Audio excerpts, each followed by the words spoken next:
Тус форумд олон орны улс төр бизнесийн салбарын төлөөллүүд оролцож хүний эрх чөлөөг дээдлэж, ардчлалыг бэхжүүлж, чөлөөт эдийн засгийг хөгжүүлэх тал дээр туршлагаа солилцож хилцүүлэг өрнүүллээ. Энэ форумын үеэр эдийн засаг болон бизнес эрхлэх эрх чөлөөний талаар хэлэлцдэг байна. Бүгд найрамдах Польш улсын хувьд ардчлалын үнд зүйлсийг эрхэмлэн эдийн засгийн бас чөлөөтэй хөгжүүлж байгаа хуучин социалист байсан улсуудын нэг билээ. Үүний үр дүнд ч гэсэн Польшийн эдийн засаг сүүлийн жилүүдэд маш эрчимжтэй тэлж эдийн засгийн өсөлт өндөр хэвээр байгаа юм.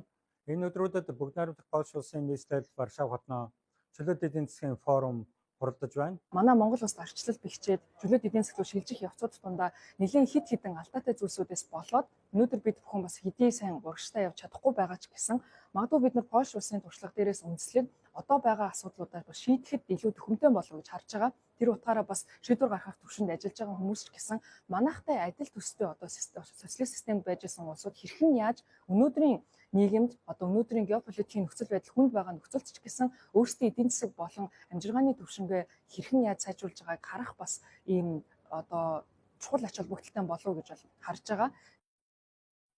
Польш улс нь хувийн хвшлийн өндөр оролцоотой эдийн засагтай. Гэвч хувийн хвшлийн хөрөнгө оруулалтанд дотоодын нийт бүтээгдэхүүнд эзлэх ерөнхий статистик үзүүлэлт нь харьцангуй бага гэж эдийн засгийн хамтын ажиллагаа хөгжлийн байгууллагаас үнэлж байжээ. Томоохон компаниуд нь нэмэн өртөг шингэсэн бүтээгдэхүүн үйлдвэрлэдэг бол зах зээлийн хувьд жижиг компаниуд нь иргэдийг ажлын байраар хангах хувь нь өндөр байдаг гэнэ.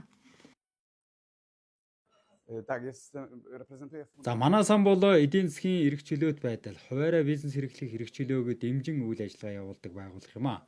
За Польш улсын чөлөөт эдийн засагт шилжсэн туршлага нь Монгол улсын зүгээс агууштай, судлууштай туршлага гэж бид харж байна.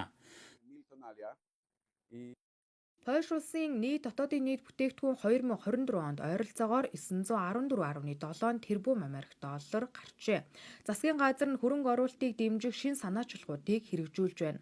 Жишээ нь хувь иргэдийг татврын хөнгөлөлтөөр урамшуулж, хөрөнгө оруулалтыг нэмэгдүүлэх санаачлаг гаргасан байдаг.